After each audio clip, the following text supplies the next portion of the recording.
15.5 বছরে কিছু আবর্জনা, কিছু জঞ্জাল তৈরি হয়েছে। এই জঞ্জাল পরিষ্কার করতে হবে। নির্বাচনের সুষ্ঠু পরিবেশ নিশ্চিত করতে হবে। জনগণের ভোটার তালিকা শুদ্ধ এবং সুস্থ করতে হবে। দেশের জনগণের করতে হবে। বিদেশে আমাদের প্রবাসীরা যারা আছে তাদেরও এই তালিকায় অন্তর্ভুক্ত করে আগামী নির্বাচন হবে ইনশাআল্লাহ। আমরা একজন নাগরিক ভোটার তালিকা তাকে বাদ করুক, আমরা এটা চাই না। এর জন্য যা করা দরকার সরকারকে তাই করতে হবে। যে উদ্যোগ নেওয়া প্রয়োজন নির্বাচন কমিশনকে সেই উদ্যোগ নিতে হবে। এই উদ্যোগে আমরা কোনো ব্যতিক্রম পুরস্কৃত আমরা বরদাস্ত করবো না। ঘরে ঘরে জনগণে গিয়ে এই তালিকাকে নিশ্চিত করতে হবে। যারা চুরি করে ভুয়া ভোটার হয়েছে, একাধিক জায়গায় ভোটার হয়েছে, তাদেরকে এখান থেকে পাকসাফ করে ফেলতে হবে। যারা দুটা দিয়ে একাধিক জায়গায় ভোটার হয়েছে, ওরা আদৌ ভোটারের যোগ্য কিনা সেই সিদ্ধান্ত নিতে হবে। সম্মানিত দেশবাসী, আজকে কথা বলার দিন নয়, আজকে আল্লাহ তাআলা শুকরিয়া আদায় করা। এই পল্টনেই আজ থেকে কয়েক বছর আগে, 2 দশকের অধিক সময় আগে আল্লাহ কিছু বান্দাকে বরং নির্মমভাবে হত্যা করা হয়েছিল। এইরকম সময়, আজকে যেরকম সময় কথা বলছি, এইরকম সময় স্পষ্ট দিবালুকে 28শে অক্টোবর 2006 সাল নিশ্চয়ই জাতির স্মৃতি থেকে এটা হারিয়ে যায়নি। সেই দিন বাংলাদেশ পথ হারিয়েছিল। আবার এই বাংলাদেশের পথ খুঁজে পেতে আরো অনেক রক্ত দিতে হয়েছে। কি অপরাধ ছিল আমাদের সেই বন্ধুদের, ভাইদের? তাদের কোনো অপরাধের কথা আজ পর্যন্ত কেউ বলতে পারলো না। নিরপরাধ এই মানুষগুলোকে পিটিয়ে শুধু হত্যাই করা হলো না, তাদের নিতর শহর উপর উঠে তারা লাফালাফি নাচানাচি করেছিল।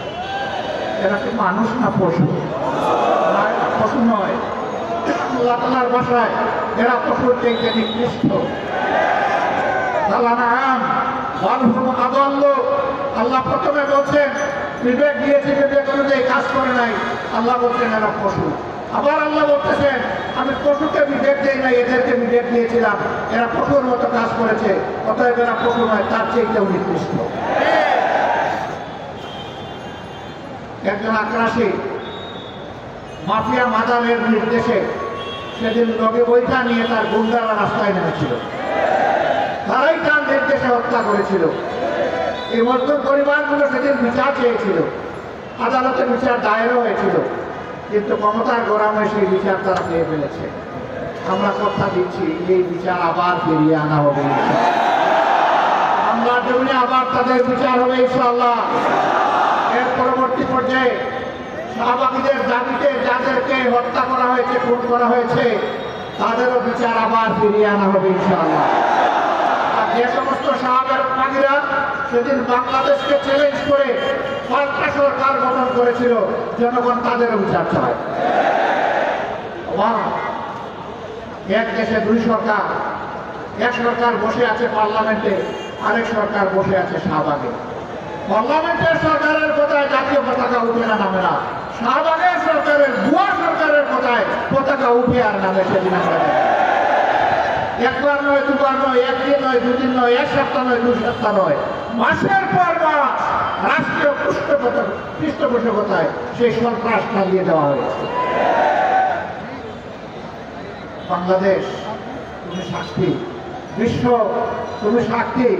আমরা অন্যায়ের কাছে মাথা নত করিনি, আমরা অন্যায়ের কাছে মাথা নত করব না ইনশাআল্লাহ।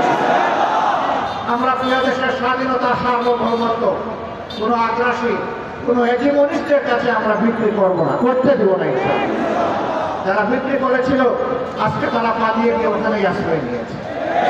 তারা এদেশকে নিজের দেশ মনে করতো না, কারণ এদেশে তাদের বাচ্চা কাচ্চা বসবাস করতো না। তাদের বাচ্চা কাচ্চাকে নীরবে অন্য দেশে পাঠিয়ে দিয়ে এই দেশকে তারা সন্ত্রাস প্রমাণিত করে ত্রাসের মাধ্যমে এই দেশকে তারা শোষণ করেছিল। তারা মূলত প্রতিশোধ নিতে এসেছিল। আপনারা জানেন কিসের প্রতিশোধ? আমি জিজ্ঞেস করি, সেদিন আপনার পিতাকে কারা হত্যা করেছিল? যারা 71-এর রণাঙ্গনে ঘুম থেকে যুদ্ধ করেছিল, তাদের হাতে আপনার পিতাকে নিহত হতে হবে। আপনারাই জবাব করবেন। এর জন্য দায়ী কারা? কারা সেদিন ব্যাকফুটেরা ছিল? কারা সেদিন নৈক্য সৃষ্টি হওয়া বাংলাদেশকে তলাবিহীন চুরিতে পরিণত করেছিল? কাদের নেতা বলেছিল সাইডে যাদের দিকে তাকাই তারাও চোর, বাবায় যাদের দিকে তাকাই ওরাও চোর, সামনে যাদের দিকে তাকাই ওরাও চোর, পেছনে যাদের দিকে তাকাই ওরাও চোর।